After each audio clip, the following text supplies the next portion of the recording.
উত্তর পূর্ব। আজ মেঘালয় সফরে গেলেন তৃণমূলের সর্বভারতীয় সাধারণ সম্পাদক অভিষেক বন্দ্যোপাধ্যায়। উত্তর পূর্বের এই রাজ্যে দুদিনের সফরে এক গুচ্ছ কর্মসূচি রয়েছে অভিষেকের। দলের রাজ্য নেতাদের সঙ্গে গুরুত্বপূর্ণ বৈঠকের পাশাপাশি আগামীকাল প্রকাশ্যে সভাও করবেন তৃণমূলের সেকেন্ড ইন কমান্ড।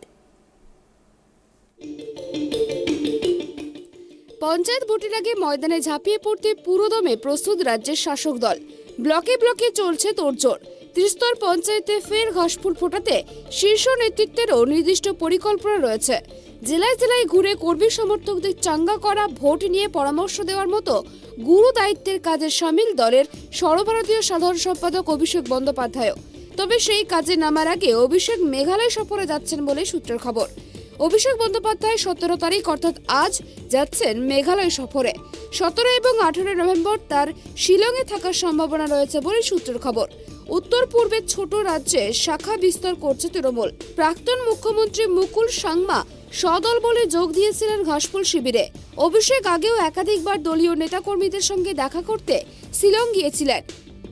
এবারেও তার অন্যথা হচ্ছে না। এরপর 27 নভেম্বর দিল্লি যেতে পারেন তৃণমূলের সর্বভারতীয় সাধারণ সম্পাদক।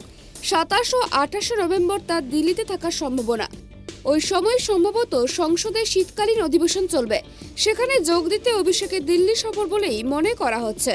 তবে এর বাইরেও তার দিল্লি সফরে অন্য গুরুত্ব রয়েছে বলেও মনে করছে ওয়াকিবহাল মহল।